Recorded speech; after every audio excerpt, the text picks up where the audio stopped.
masterpiece is The Martian from 2015, starring Matt Damon, Jessica Chastain, Kristen Wiig, like a giant cast. Quick logline: an astronaut becomes stranded on Mars after his team assumes him dead and must rely on his ingenuity to find a way to signal to Earth that he is alive and can survive until a potential rescue. That's a very long logline, but it is accurate. That's the movie, yeah. So we actually covered this movie in movies about work. So listeners can go and check that episode out. But I wanted to bring something from a more modern era to kind of juxtapose with your masterpiece, which is obviously one of the greatest, movies ever made. But I also think this movie is the ultimate process movie there is. And I'll keep harping on my theme here that Ridley is the director of process. In many ways, like the story of this movie kind of clears the way out. There are no other people, there's no character development needed, there's no relationship stuff needed between other people. It's just, how does this guy survive? And it's brilliant, it's arresting to watch, and it's perfect casting in somebody who's so watchable, charming, intelligent, that you would watch, just read a phone book, and that's who Matt Damon is. So I think this just works. It's a marriage made in heaven.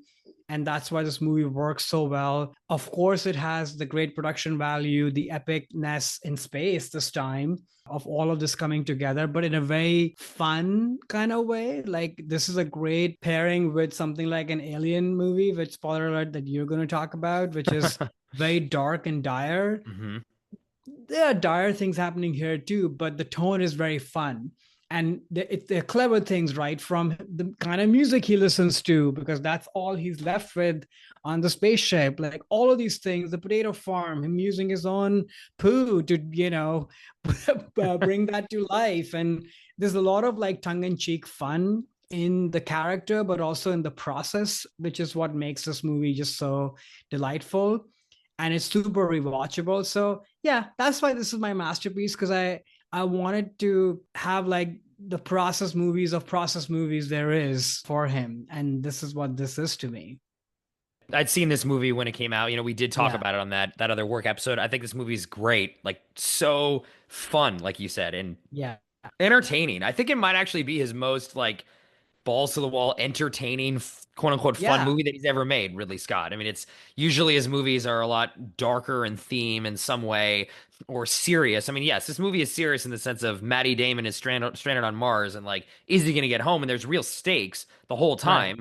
But there's just like there's a fun around this too. And the thing that I found interesting about this movie, the more times I watch it as well, is one of the things I associate with Ridley Scott, other than like that theme I again said of like the main character getting tested and surviving, which obviously Matty Damon does in this movie, but there isn't a lot of visual like grandeur or the camera doing some amazing thing. He's really letting the acting and like the character and what Matt Damon's going through be the focus. There's not a lot of showy, I guess, in this movie. Except for the end sequence when he's trying to get back onto the spaceship at the end, which is harrowing, that taking off from Mars and things like that. But I like how Ridley Scott in this movie has had some restraint, I guess. Like he didn't Mm-hmm. try to inject any again wild sort of tricks of the camera, incredible special effects sequences, because the movie needs to be grounded just in what Matty Damon's doing.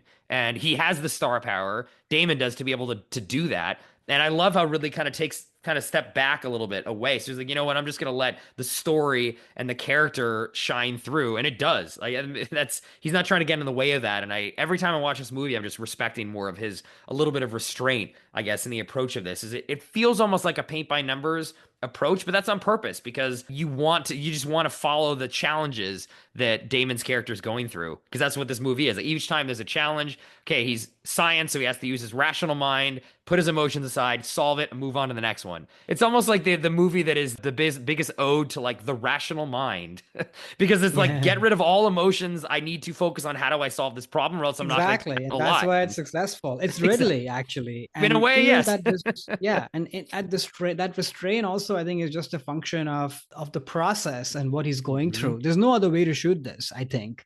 If there were, I feel like Ridley's going to find a way to make it bigger, but there is no way. But I still respect that he took that because otherwise this thing doesn't work. I will say again, the Earth stuff and all the people, that's my, even though it sort of works, it's my least fun favorite part of the movie. You just want to stay with Matt Damon and see what's happening over there. But it's fine. But that's not the stuff I remember. Mm. And I almost feel like that movie and then everything that's come since, where he's been doing this ensemble movies with lots of different characters, where each character is in like a different movie because of different acting styles.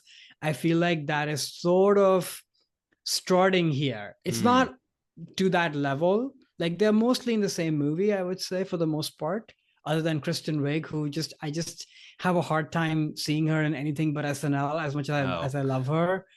I feel like it's just a bit. Mm. Of course, besides Bridesmaids, which is one of my favorite comedies, which I know you hate. Right. I But do. Yes. but yeah, I don't know. That part is fine, is what I would say. But yeah, Matt's stuff is just absolutely amazing. And there's no time spent on his backstory. Right. He has a daughter at home or no, whatever. There's none of that. Like Ridley's not interested in this sort of stuff. And guess what? The story doesn't have that. So again, perfect marriage. Absolutely. And that's another reason why I think Damon works so well in this part because you just immediately love the guy. I mean, Right. he's like, your kid brother that you kind of grew up with. At least that's how I feel. Another thing to call out too, just because it's, this is a bit that whenever we cover this in the podcast, I just have to shout out curtain call credits. I love curtain call credits, and this movie has curtain call credits, so it always gets extra points for me at the end. I love how it ends like that because I don't know, it's like this excitement and fun of the movie, and now we get to watch, all the actors take their little bows at the end. I agree. Fun That's movie. pretty fun. And I have to give credit to the screenwriter. Like I think he did a great job. And it's a very clever screenplay because it involves the viewer in Matt Damon's challenges and solutions. So you're very engaged and you're also solving with the character. Hmm. And I think that's very important for a process movie because otherwise the process would be too distant. And at some point you wouldn't care no matter who's on screen. But because you're almost kind of put in the shoes of the lead character and you're problem solving with them, it makes it a lot more engaging. So we've often said this, like often like visual masters, they have to be paired with the right screenwriter. And that I don't think Ridley is a good judge of that with this guy Scarpa or whoever that he keeps working with. Yeah. Get rid of him. Bring someone like this to work with you. Absolutely. Yeah, I think Ridley's best films are the ones where it starts with like an amazing screenplay. I mean, that's kind of cheesy to say because every story is just already a great screenplay, but a lot of movies don't, and they still work. But yeah, Yeah, definitely Ridley needs to have a solid screenplay that he can craft his vision around. And visual this movie storytelling. is one of the best screenplays he's dealt with, and I think one of the best screenplays of like the last 10 years.